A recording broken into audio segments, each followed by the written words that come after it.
Hi everyone, I'm Sophie. I work for Star Academies, a multi-academy trust with schools across the country. I'm not a teacher, but I'm privileged to work with teachers and school leaders as part of my job. I am a mum, and with one child back at school and the other at home trying to stay motivated with his home learning, it's great to have support with the challenges the changing situation brings. To accompany our home learning home learning advice line, StarLine, we are hosting a weekly broadcast with a range of guests to cover different topics to help you keep your kids happy and learning. This week's episode is the one about September. With new guidance from the government about how schools should plan for September, we know that parents may be confused or anxious about what this will look like and how to prepare their children. Leora Cruddas from the Confederation of School Trusts has spent the last 4 months talking to the government on behalf of schools and helping schools to make sense of the guidance. She's joining us on StarLive to help parents make sense of the latest updates and talk about some of the anxieties we know parents have about their children returning to school in September. Thank you for joining us, Leora. Thank you for inviting me, Sophie. It's a great privilege to be here today. Thank you. So I guess my first question is, parents will be feeling a whole range of emotions about the return to school in September. You've spoken to lots of schools. What would your key message for parents be? So, Sophie, we know it's the government's plan that all children and young people go back to school full time in September. This is because a prolonged absence from school really is not good for children. And while most parents have done absolutely brilliantly in supporting their children's learning while they've been at home in lockdown, there really is no substitute for the classroom teacher, because teachers have a variety of ways of checking that learning has happened. They can diagnose a child's weaknesses and decide what work to give them next, and they can break complex activities down. But you're right, parents will have a whole range of feelings about how they feel about their children returning to school in September.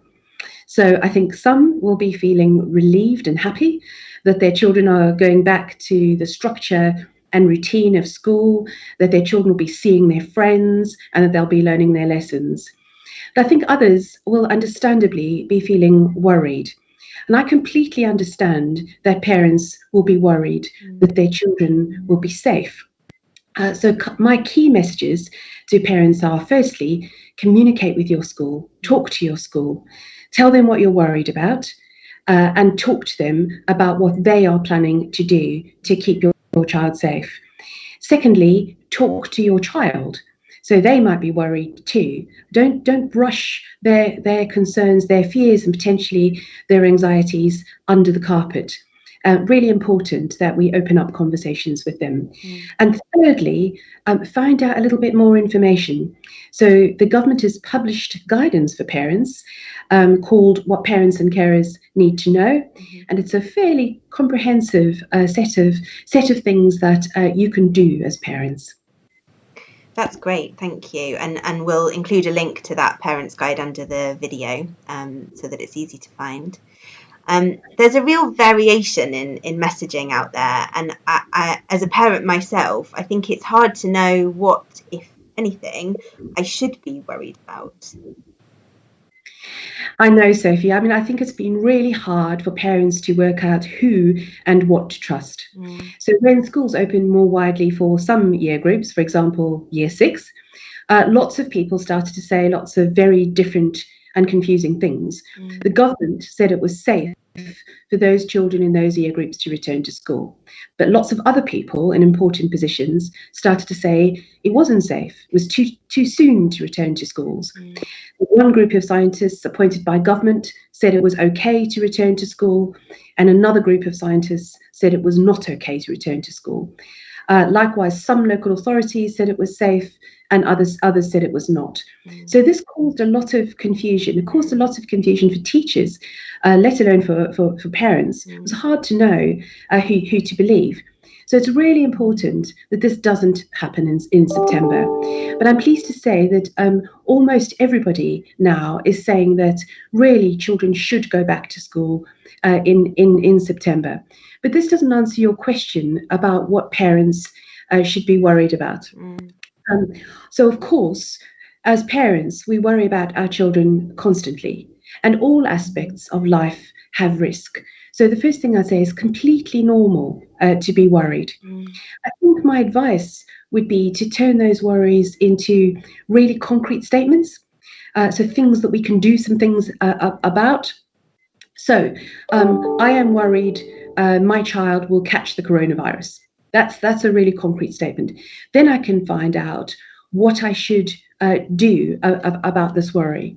So the first thing to say is that the evidence suggests that there is a much lower risk to children of becoming very ill if they do catch the virus. The second thing to say is that your child's school will be doing a lot to reduce the risk of your child catching the virus. And as I said before, you should ask them what they are doing so you can feel reassured about their plans. The third thing to say is what you as a parent can do to protect your child, because there are lots of things that you can do. So you should talk to your school about what you can do to help. But I thought it might be helpful to share some general things about what parents can do to help. So you can make sure your child does not go to school if they feel unwell. So if they've got symptoms of the coronavirus. You can help your child understand that they must wash their hands more often and for longer. So for small children, for example, singing happy birthday while they wash their hands. Washing our hands really is the very best protection against catching the virus. You can make sure your child understands that they need to use a tissue to catch it, bin it, kill it, and then they need to wash their hands again. Depending on your child's age, you can help your child understand that they should not touch their friends or breathe in their friends' faces, as hard as that message is for children. You can think about how your child gets to school. So could they walk or cycle to school if at all possible? Could you think about walking buses? So a group of children who are supervised by a parent walking to and from school. If your child does need to get on public transport, help them understand how to travel safely. So, for example, if they are over the age of 11, which likely they will be if they're traveling on public transport, they should wear a face mask. So practice with them so they know how to put the face mask on and off safely. And then, of course, wash your hands. They should be able to keep their distance from other people on public transport. And that's something to help them understand. So if they cough or they sneeze on public transport, make sure they do it into a tissue, and then to throw that tissue away in a bin. If your child is a teenager, explain why it's not a good idea, particularly on public transport or at school when they're with others, to talk very loudly or shout or sing. This is because if you talk very loudly or shout or sing, you're using a lot more breath and you're breathing into other people's faces. So we shouldn't do that. We should talk quietly. And finally, if you are using after school clubs, talk to your child's school so that you can all make sure that the clubs work as part of the wider school's plan to keep your child safe. So I think what I'm saying is that it's fine and right to be worried, but worrying doesn't help if we don't do something about it. And I think we all have to work together to keep each other safe during the coronavirus. This is not just the school's responsibility. It's not just your responsibility as a parent. It's all of our responsibility to keep children safe. I completely understand that, and it's really helpful to hear some of those things that are within our control. I'll actually include a little video that's really nice for helping small children understand how to give a hug without giving a hug. So I'll put that under this video as well. I might be doing that, Sophie. I'm really missing giving people a hug. And so, will it feel normal in September? Will school feel back to normal? So this is I think quite a hard question. I think things will feel a little bit different for children and young people returning to school in September. So good to talk about this with your child. Each school may be planning things a bit differently. This is because not all schools have the same size classrooms or the same size corridors.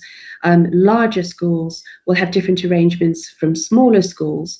So don't assume that because one school is doing something that is different from another school, that one of these must be right and one of these must be wrong. It's very much about the context of the school. But again, there's always talk to your school. If you are worried about something that one school is doing that you're aware that another school is not doing, then have that conversation. So some of the ways in which schools may feel a little bit different are, for example, children being kept in groups and not being allowed to mix with other groups. For younger children, this might be the classroom group, and for older children, this might be the year group. So children may also experience desks being a little bit more apart from each other than we might be used to. And possibly, again, for older children, all facing the front. Again, this is about children not breathing on each other. This is why the idea is that we face the front. So children may have to stay in one classroom a lot of the day rather than moving around. And I think this might be new. There might be new ways of moving around the school for lunch and break times. Children may be asked not to touch their teachers or not to go too close to their teachers. And also, as we've said, not to touch their friends. And that is extraordinarily difficult. As we talked about, children may be asked to wash their hands more often. There may not be assemblies in a normal way, in the way that we've been used to.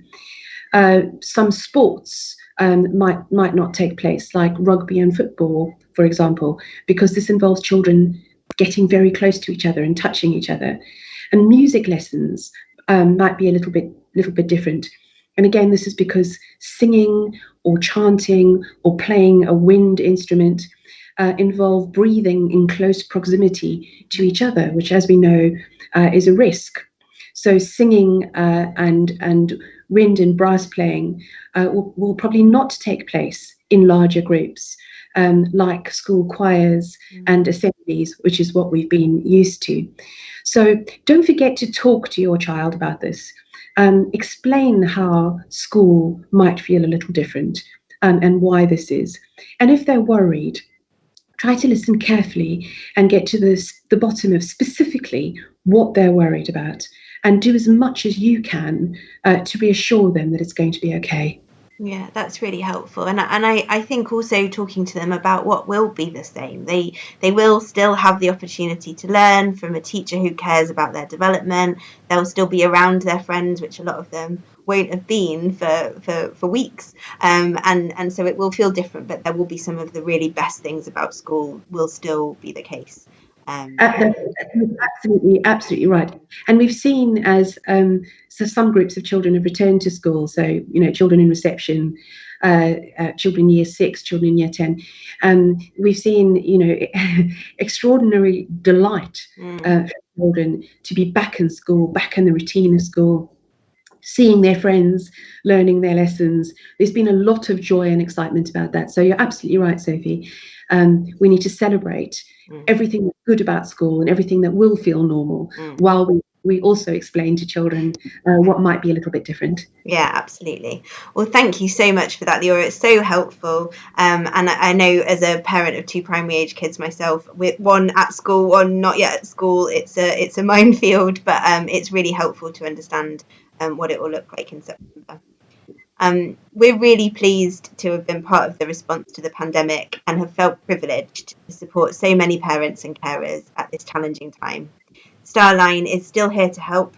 For more personalised advice and guidance, we would encourage you to call StarLine on the number at the bottom of the screen, 0330 313 9162.